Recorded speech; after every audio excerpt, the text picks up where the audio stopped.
Pessoal, na nossa aula do dia de hoje, a gente vai focar, infelizmente, numa tragédia, mas que nós precisamos compreendê-la como tema de atualidade, que foi o recente terremoto no México, de escala 7.1 em Richter, que causou a destruição imensa, de boa parte da infraestrutura e das casas e prédios do país, bem como a morte de mais de 200 pessoas. Então vamos lá, vamos tentar entender um pouquinho a respeito dessa temática. Primeiro, pessoal, a pergunta é: o que é que nós estamos chamando de terremoto? Terremoto é vulgarmente aquilo que nós chamamos de tremor de terra. Nós, em geografia, chamamos isso de abalo sísmico. Quando você tem, então, um tremor de terra, que, obviamente, ao tremer com estruturas fixas em cima dele, como prédios, casas, pontes, viadutos e outras, há uma tendência clara de rompimento dessas estruturas e boa parte das pessoas que morrem, que ficam soterradas ou que sofrem graves danos, se dão pela queda dessas estruturas. Mas a pergunta fundamental é: professor, por que é que nós temos abalos sísmicos? Observe, pessoal, o nosso planeta, ele é dividido em camadas. Longe de nós queremos discutir geologia aqui, mas você precisa lembrar, que a camada mais externa do nosso planeta, em formato sólido, é a crosta terrestre. Ela é também a camada mais fina do nosso planeta. O problema é que essa crosta terrestre, ela não está envolvendo o nosso planeta de maneira contínua, como a casca de uma laranja, ou ainda a casca de um ovo. Pelo contrário, ela está dividida, essa crosta terrestre, em pedaços. Esses pedaços nós chamamos de placas tectônicas. Algumas dessas placas são maiores e outras são menores. Mas o ponto-chave é que ela se assemelha muito àquela condição em que você cozinha um ovo e eventualmente deixa ele cair no chão. O que você vai perceber é que a casca do ovo se trinca, ela se divide em pedaços, mas se mantém conectada à estrutura do próprio ovo. Essa metáfora ajuda a gente a entender como é a crosta terrestre. São pedaços, são placas tectônicas, que obviamente compõem o nosso planeta, que estão, abre aspas, aderidas ao interior do nosso planeta, porém que se movimentam. E a pergunta é: por que é que essas placas tectônicas se movimentam? Numa camada inferior à crosta terrestre, nós temos lá o que nós chamamos de manto inferior, manto superior, e temos uma área que nós chamamos de astenosfera. O que ocorre? O magma, a rocha em estado líquido, também chamado de rocha magmática, ela se encontra num movimento dentro do nosso planeta, entre o manto superior e a astenosfera. Esse movimento é um movimento de convecção. Essa rocha, em estado líquido, ela se aquece mais próxima do manto inferior e do núcleo, se torna menos densa e mais leve e sobe. Quando ela alcança a proximidade da crosta terrestre, a temperatura dela diminui. Resultado, ela se torna mais densa, mais pesada e desce. Essas células de convecção fazem, então, com que a rocha magmática, o magma, esteja em constante movimento abaixo das placas tectônicas, provocando, então, o movimento dessas placas. Ok? Vamos botar isso no quadro. Então, nós precisamos entender aqui os abalos sísmicos. Então, o primeiro ponto é tentarmos entender a causa. Então, se nós colocarmos aqui o nosso planeta, nós temos aqui a crosta terrestre que está dividida lá em placas tectônicas.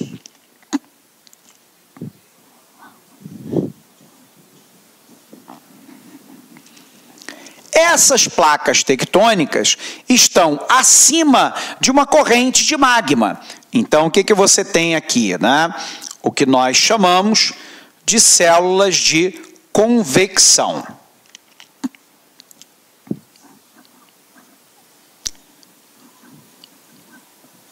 Então, aqui, a célula de convecção, onde o magma, a rocha magmática, também chamada de rocha ígnea, está lá no seu formato líquido em movimento.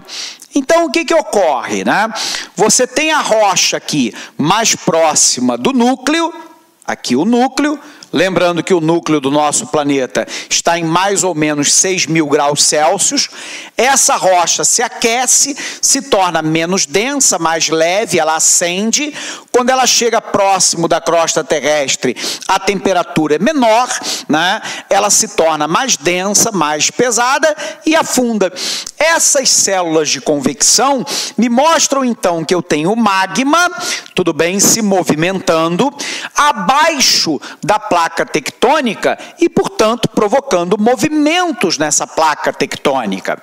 A placa tectônica, então, poderá se movimentar, né, basicamente de três formas: a transformativa, a divergente e a convergente. Então, vamos colocar isso aqui no quadro para você também entender isso. Então, vem para cá.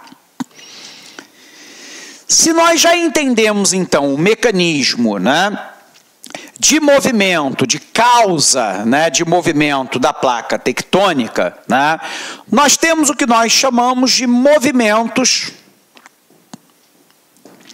das placas tectônicas.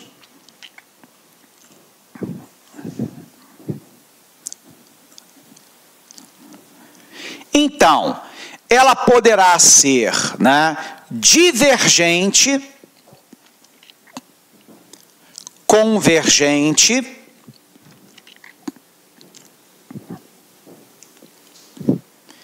e conservativo. O que é um movimento divergente? É quando duas placas tectônicas vão em direções opostas. Então, imagine aqui, né?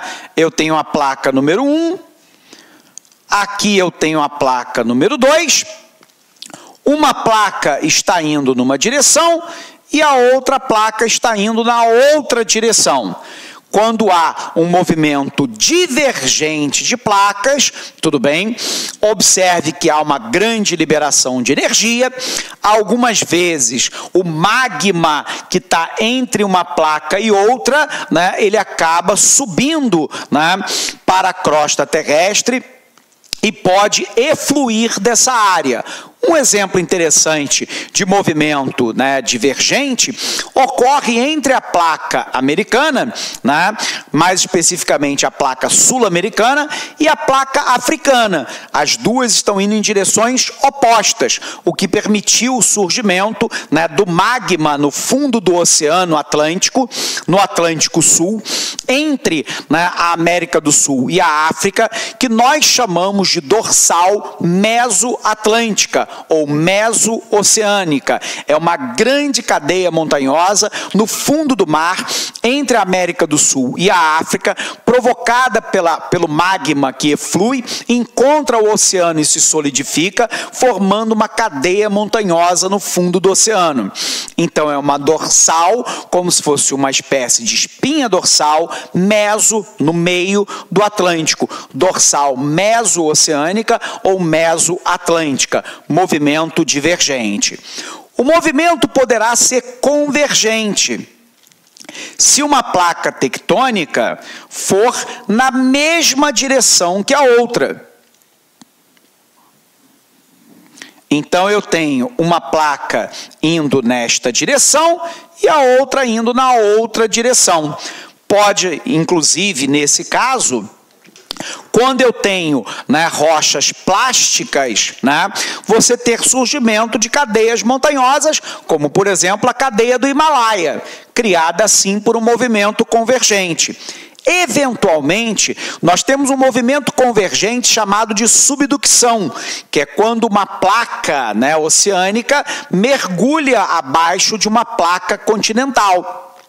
O resultado é, por exemplo, a Cordilheira dos Andes, aqui na América do Sul, que se estende até as Montanhas Rochosas na América do Norte.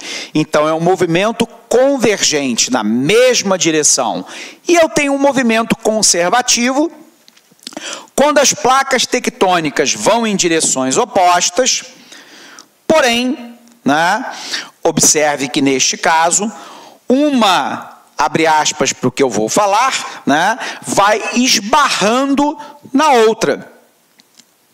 Então, imaginemos aqui, eu tenho a placa 1, né, indo nesta direção e a placa 2 na outra direção, né? Observe, então, que elas vão se arrastando, né, entre si, e em todos esses movimentos nós temos uma grande liberação de energia. Essa energia pode causar o abalo sísmico, o tremor de terra. Bom, mas a sua pergunta é, professor, por que volta e meia a gente ouve falar de terremoto acontecendo no Chile, atingindo países como o Peru, mas também o México, né, uma parte da Europa, uma parte da Ásia e por aí vai? É porque, né, esse conjunto de países está numa área que nós assinalamos como Círculo do Fogo do Pacífico. O Círculo do Fogo do Pacífico é uma área, né, quase num formato aí circular, meio de ferradura em algumas áreas, né, onde você tem área de contato ou de afastamento de placas tectônicas. Todas as vezes que eu tenho um movimento divergente, convergente por subducção ou conservativo, eu tenho normalmente dois fenômenos, né? O primeiro desses fenômenos é o tectonismo, esse movimento de placa tectônica causando o abalo sísmico, e eu tenho a presença de vulcanismo, né? O surgimento de vulcões. E é por isso que nessa área nós chamamos de Círculo do Fogo do Pacífico, porque é uma área intensa de atividade vulcânica, né, ao longo dessa linha em todo o mundo.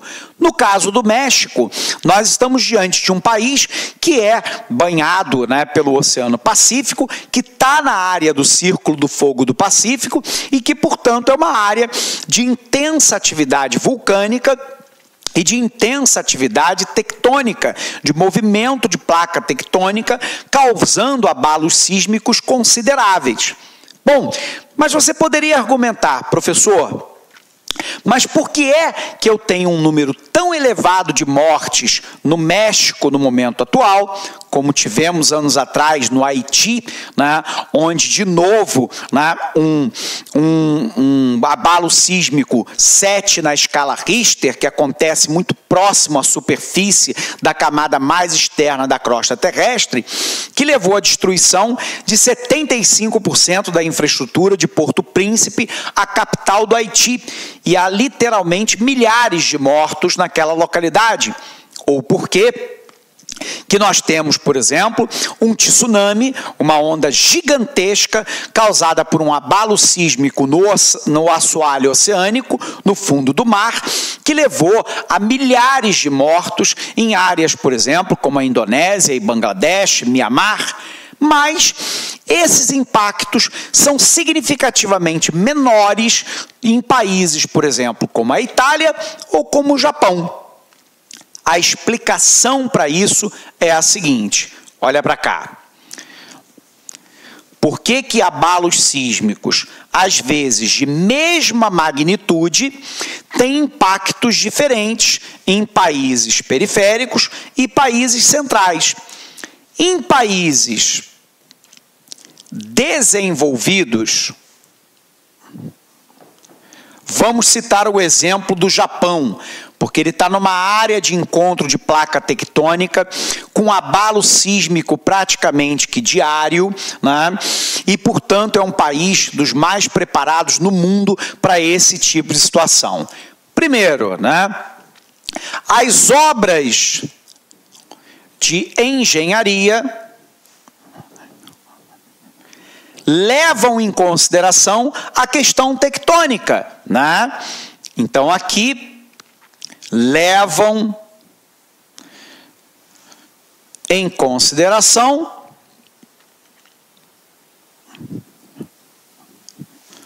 os abalos sísmicos.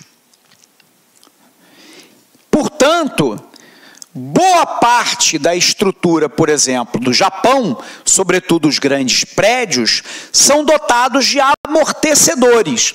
É exatamente isso que eu falei. Amortecedor, né? Em cada pilar, de maneira que o prédio balance, mas ele tenda a não cair. E isso permite, né, a evacuação de pessoas, menos desmoronamentos, menos soterramentos e menos pessoas mortas. A outra questão é o treinamento. O treinamento se dá, né, com as equipes de emergência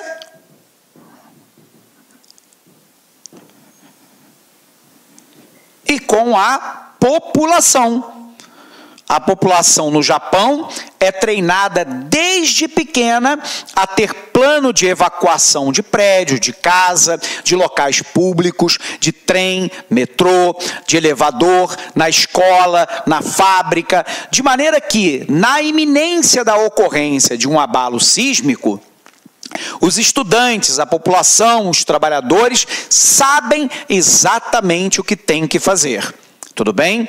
Isso é uma medida muito eficiente para tentar reduzir danos e perdas de vidas humanas. É o treinamento da população para saber como atuar em caso de emergência. E há um treinamento contínuo e simulação para as equipes de emergência. O mesmo ocorre nas escolas, nas fábricas, repartições públicas, trem, metrô. As pessoas são treinadas a simulações sobre o que fazer em caso de um tremor de terra. E, portanto, essa preparação garante, né, um número menor de vítimas. Um outro elemento chave é a própria constituição eficiente, é a eficiência das equipes de socorro e emergência. Olá, meus amigos, minhas amigas, sou o professor Luiz Antônio Carvalho, estou aqui para fazer um grande convite para vocês. Gostaria que vocês conhecessem a nossa proposta pedagógica do nosso curso completaço, super atualizado, ponto a ponto do edital da Polícia Militar do Estado de São Paulo 2018. Nós aqui da Lá Concursos elaboramos esse curso com muito carinho, um curso aí que eu tenho certeza absoluta, se você cumprir as nossas orientações pedagógicas, você estará lá entre as 2.700 pessoas que serão aprovadas e convocadas para esse concurso. Esse nosso curso, ponto a ponto do edital, super atualizado por apenas um investimento de 10 parcelas aí de R$30. É isso mesmo, 10 parcelas de R$30. Bacana, meus amigos? Ah, já esquecendo, se você quer o material de apoio dessa videoaula demonstrativa do nosso grande professor, basta você clicar aqui embaixo, fazer um cadastro no site, você pode ter o material de apoio dessa videoaula na sua mão a custo zero. Tá certo, meus amigos? Um forte abraço, espero vocês aqui na LAC Concurso. Fui, tchau! Clique lá.